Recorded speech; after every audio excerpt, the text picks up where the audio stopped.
Manusia punya hati. Hati itu sifatnya lemah, dan pemilik hati itu yang maha kuat. Serahkanlah hati kepada Allah. Ada orang yang menguatkan hati dengan lagu, ada orang yang menguatkan hati dengan harta materi, sedangkan hati immateri. Maka materi tidak bisa mengenyangkan yang immateri.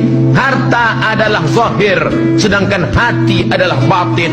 Maka yang zahir tidak bisa mengenyangkan batin. Yang bisa mengenyangkan batin, maka batin dialah juga yang bisa mengenyangkan yang gaib. Hanya yang gaib juga. Maka tidak ada lain yang bisa menenangkan hati kecuali mendekatkan diri kepada Allah Subhanahu wa ta'ala.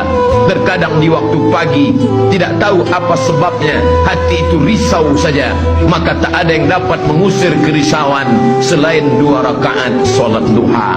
Terkadang di waktu petang harta sempurna, istri ada, anak cukup, makanan sempurna tak ada kurangnya, tapi mengapa hati itu risau dan gelisah? Tidak ada yang dapat mengusirnya kecuali tasbih di waktu petang. Bismillah, dengan nama Allah alladzi la yadurru ma'asmihi syai'un.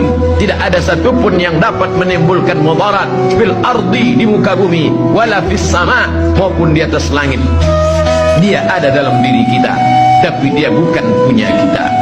Dia ada dalam tubuh kita, tapi pemilik tubuh ini pun bukan kita. Dialah segala kuasa ada dalam genggamannya. Lillahi ma fis samawati wa ma fil ard.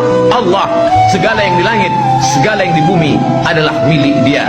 Orang yang berkata aku dan saya, dia merasa dirinya punya dia, maka sesungguhnya dia sudah lupa dan lalai.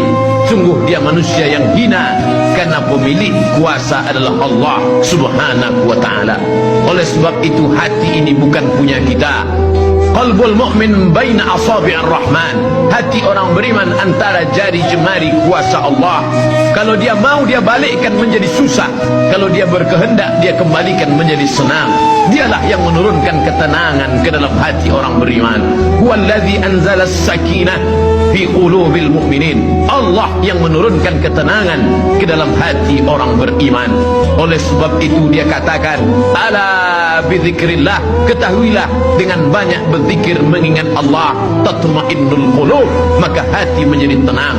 Orang tidak bisa putus dari perusahaan air minum, orang tidak bisa putus dari perusahaan listrik terang benderang, tapi ada orang yang mampu memutuskan hubungannya dengan Allah Subhanahu wa ta'ala. Jangan pernah putuskan hubungan dengan Allah.